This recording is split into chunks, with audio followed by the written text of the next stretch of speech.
Hey friends! So let's talk about something furries excel at. Making any social experience awkward. Seriously, it's like our magical superpower. You take a perfectly normal situation, sprinkle in some furry magic, and bam!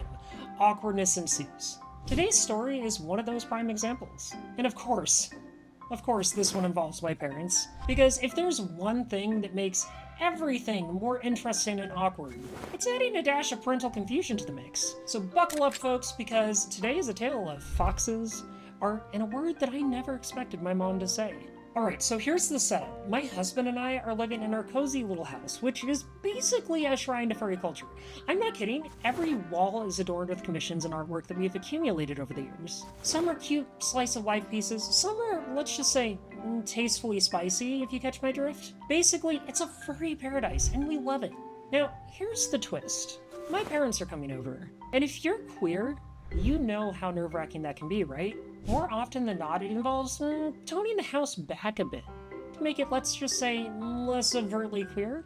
In our case, this also meant turning down the furry levels. Usually, when they visit, we go through this whole ritual of taking down all our artwork. Like, every single picture comes off the wall. It gets stashed in a closet, and we just pretend to be normal for the day. But this time, it was like, nah, you know what? Forget it. It's too much work. I decided we were just gonna leave the art up and see what happens. You know, what could go wrong? I think you already know where this is going, don't you? So fast forward to D-Day. My parents arrive. The house is spotless, not a speck of dust anywhere. It smells like fresh baked cookies and scented candles because, you know, we have to set that right ambiance. I even got coffee brewing in the background, trying to create the perfect welcoming environment. The doorbell rings. I open the door and there they are, all smiles and excitement. I'm thinking, all right, let's do this. We welcome them inside, and this is where things start to get interesting. I catch them doing the parent thing, you know, where they start casually glancing around the room, taking in their surroundings.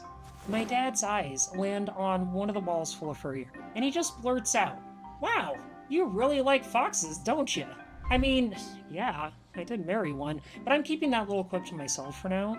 Instead, I usher them into the kitchen where we have cookies and coffee ready, hoping we can just keep the conversation light and fluffy. We're sitting at the counter, munching on cookies, catching up on life, and it's all going pretty smoothly. The conversation is just regular chit-chat, nothing too crazy. Then my mom excuses herself to go to the restroom. And that's when I feel the first twinge of anxiety. Because folks, the route to the bathroom passes by one of our more, let's just say, spicy pieces of art. So there she goes, walking towards the restroom. And just as I feared, she pauses. She's standing there staring at one of the pictures, head tilted slightly like she's trying to figure something out. I'm sweating bullets at this point, praying she just moves on. But nope, she's locked in, analyzing every single detail.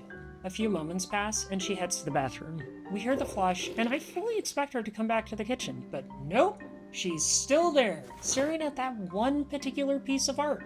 I decide, you know what, it's time to go on the offensive.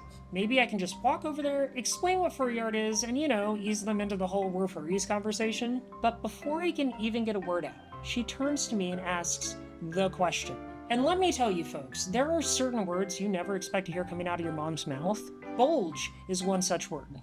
She looks at me, dead in my eyes, and says, "Why do these foxes have such large bulges?" I freeze. My brain is running 100 miles an hour, and all I can think is, how do I even begin to explain this? I glance at the picture, then at my mom, then back at the picture. It's right there. There's no denying it. I try to start a sentence, but the only thing that comes out is, good question? I'm flustered, and my face is probably turning as red as the fox in the picture. Just when I think it can't get any more awkward, my dad walks over to see what's going on. He peers at the picture, then looks at my mom, who immediately repeats the same question. Why did these foxes have such big bulges? And now we're all standing there, staring at this one piece of art like it's the furry Mona Lisa. My dad's face?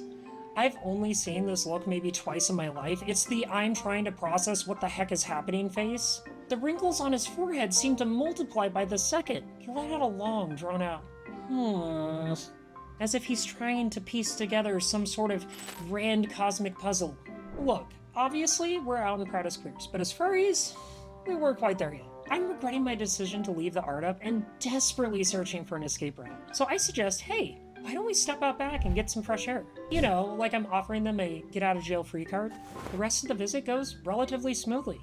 We make small talk, laugh, enjoy the cookies, but every now and then, I catch my parents sneaking glances at the art on the walls when they think I'm not looking. It's like they're trying to crack some secret code, deciphering the true meaning behind all the foxes and their features. And in that moment, I realize, yeah, we're gonna have to have the talk soon. You know, the what's a furry talk? Because if I don't, they're just gonna keep asking questions like that. I might not survive the awkwardness next time. So, what's the takeaway here, friends? Well, I guess first off, maybe do a little art scan before you invite your parents over. And secondly, if your mom ever asks why foxes have large bulges, just be prepared to have a very awkward conversation. Or, you know, offer them some fresh air and cookies. It's your call. If you enjoyed the story of parental confusion and furry mishaps, make sure you check out my Patreon. It helps me keep making videos like this, and you'll get some really cool perks like early access and your name in the credits. Thank you so much for sticking around, and as always, stay safe, stay kind, and maybe think twice about that art placement next time. Bye!